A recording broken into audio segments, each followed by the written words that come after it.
Esmeraldino, tudo bem? Meu nome é Wagner, seja bem-vindo a mais um vídeo aqui do Mídia Esmeraldina, esse canal independente e 100% esmeraldino. Eu tinha prometido um vídeo de retrospectiva, mas esse final de ano foi muito corrido e eu tive que priorizar outros vídeos, como o do novo diretor de futebol e do novo treinador. E eu não consegui nem terminar o roteiro do vídeo de retrospectiva, porque era um vídeo que era para ser muito longo, um vídeo bem feito. Então, para não passar em branco, eu resolvi fazer esse vídeo aqui, que vai ser um vídeo para a gente dar notas para o Goiás em 2023, para a gente avaliar como é que foi o ano do nosso clube. Lembrando aqui, essas são as minhas notas. Você que está assistindo pode ter uma avaliação diferente da minha. Inclusive, eu quero saber que nota você dá pro Goiás de 2023. Coloca aqui nos comentários, beleza? Antes de tudo, eu queria pedir a sua inscrição aqui no canal e agradecer você também que já é inscrito, porque a gente já chegou à marca de 500 inscritos e essa era uma meta que eu tinha até o final desse ano. A gente conseguiu bater. Então, muito obrigado. Você que é novo, está se inscrevendo aqui agora, eu convido você também a seguir a gente nas redes sociais. A gente está lá no Facebook, no Twitter, no Instagram, fazendo uma cobertura completa do clube. E os links das redes sociais vão estar aqui na descrição. No vídeo, então, eu vou separar as minhas notas aqui em 5 categorias e depois, no final do vídeo, a gente vai fazer uma média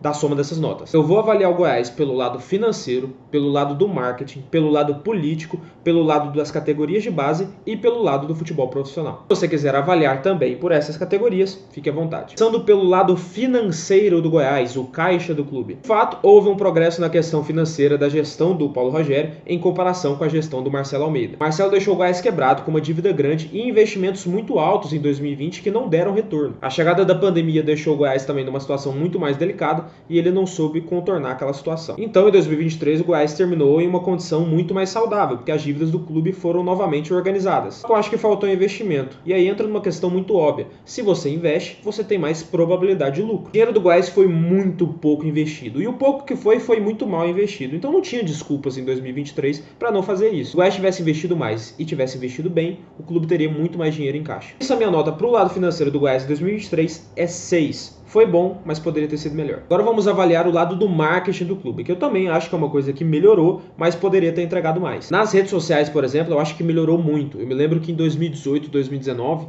o Goiás adotava uma postura nas redes sociais que era uma coisa completamente amadora e forçada. O perfil do clube no Instagram, no Twitter, tentava meio que ser um perfil de comédia. Eles postavam umas coisas tão banais e em momentos errados que acabavam passando vergonha. O Goiás anunciava a escalação do time dizendo escalação de amanhã família. Parecia que o Enzo Manuel, de 12 anos, que estava cuidando do Twitter do clube. Conhecia quem trabalhava no marketing naquela época. Eu garanto pra vocês, se tinha uma pessoa ali que era esmeraldina, era muito. Eles não conheciam e nem sabiam como o sentimento do torcedor do Goiás funcionava. Tava muito claro que ninguém ali tinha vindo de arquibancada, tinha alguma experiência como torcedor. Então, em relação às mídias sociais, houve uma evolução, pelo menos para fazer o básico. Postam uma arte na escalação, eles definiram uma paleta de cores, criaram um cronograma ali de postagens. Colocaram também o verdadeiro escudo do Goiás, que é esse daqui. Eu não sei como é que alguém gostava desse escudo aqui, de verdade. Só que eu acho que o marketing do Thiago Pinheiro ficou devendo muito na questão de comunicação com o torcedor. Em 2023 ele pareceu muito distante da torcida. Ele sempre foi, só que nesse ano pareceu cada vez mais. Mas caiu, o clube podia ter soltado uma nota nas mídias sociais pedindo desculpa para a torcida, por exemplo. Poderia se posicionar mais diante de alguns acontecimentos, como por exemplo quando a torcida estava apanhando da polícia dentro do estádio. Uma demora para contratar um técnico, um diretor. Não precisa anunciar o técnico ou o diretor, mas pelo menos soltar uma nota dizendo do porquê que estão demorando, que estão trabalhando para contratar, etc. Parece que o Goiás esquece que o consumidor dele é o torcedor. O torcedor ele tem que ser tratado com respeito, principalmente nas piores fases. Porque ficar presente quando o time tá ganhando é fácil. Eu quero ver ficar presente quando o time vai mal. Eu acho que faltou campanhas também sobre o bairrismo para incentivar o torcedor a criar esse sentimento de pertencimento ao clube. Isso levando em conta que o Paulo Rogério também se dizia super bairrista, né? Que ia resgatar esse sentimento bairrista dentro do Goiás. A única coisa que ele fez foi proibir camisas de outros clubes dentro da Serrinha. O que é certo, mas eu acho que foi muito pouco para quem se dizia bairrista. Deve ser o mesmo bairrismo que certos jornalistas gostam de arrotar por aí, né? Que bairrismo para eles é puxar saco de dirigente de futebol. Mas enfim, no que se diz respeito ao marketing, nota 5. Melhorou, mas ainda muito longe do ideal. Vamos agora falar do lado político do Goiás em 2023. A política do clube foi um desastre. Quando eu falo política, eu estou falando no sentido de representatividade e também no sentido administrativo da coisa. No sentido administrativo, era uma bagunça. Ninguém sabia o que fazia lá dentro. O presidente executivo era o Paulo Rogério, mas quem tomava as decisões, às vezes, era o presidente do conselho, que era o Edminho. O Arla era diretor diretor de futebol, mas quem decidia quem contratava os técnicos era os dois lá de cima. O Paulo e o Edminho brigavam, de repente vinha informação de que o Paulo não estava muito presente no clube. Aí quando algo dava errado, o Edminho vai e falava que o Arley era o responsável pelo futebol, só que era ele que estava tomando as decisões antes. Tinha demissão de treinador reclamando que a diretoria estava fazendo intervenção na escalação do clube. Só que o Arley também não aparecia para falar nada. Isso ficava uma confusão, com gente intervindo dentro das funções e o clube virava uma bagunça. Para piorar, não tinha quase ninguém para representar a torcida dentro do clube, nem entre os sócios proprietários e nem entre os conselheiros. Prova disso é que a maior parte da torcida foi contra a mudança de estatuto proposta pelo Edminho,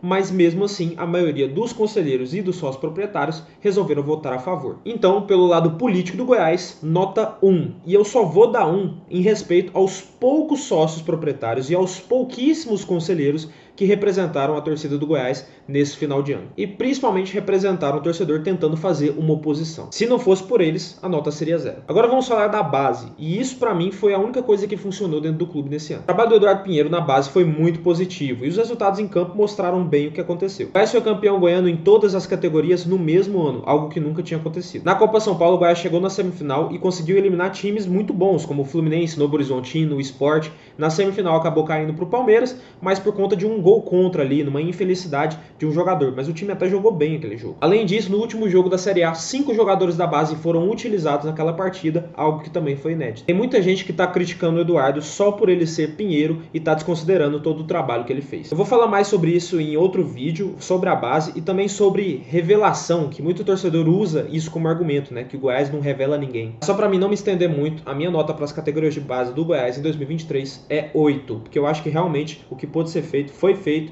e também o trabalho foi muito positivo. Agora vamos para o futebol profissional, a nossa avaliação para o time profissional do Goiás em 2023. Eu acho que eu já estou fazendo muito em chamar o futebol profissional do Goiás de profissional. O Goiás montou um dos piores times da sua história em 2023 e olha que eu já vi muito time ruim vestindo essa camisa. Investimento pífio, elenco recheado de apostas, números baixíssimos de gols, as goleadas e as viradas que o clube sofreu, que foram vexatórias, enfim, foi tudo muito ruim. No Campeonato Goiano, o Goiás perdeu o título por conta de um erro grotesco de arbitragem naquela decisão de pênaltis, mas no estadual o time já estava jogando muito mal. Ganhou a Copa Verde, o que foi o único ponto positivo do ano, mas a Sul-Americana classificou jogando muito mal também e ainda foi atropelado pelo Estudiantes sem dó nem piedade. Na Copa do Brasil foi eliminado pelo Águias de Marabá na segunda fase e no Campeonato Brasileiro foi humilhado e rebaixado. Fora as frequentes trocas de treinadores também. E quando eles acertaram no técnico, contrataram vários jogadores com péssimos números. Enfim, não tinha o que fazer ali. Enfim, nota 2 pro futebol. E eu só dou essa nota por conta do título da Copa Verde. Nada mais. Então, fazendo um balanço geral, as notas finais foram 6 pro financeiro, 5 pro marketing,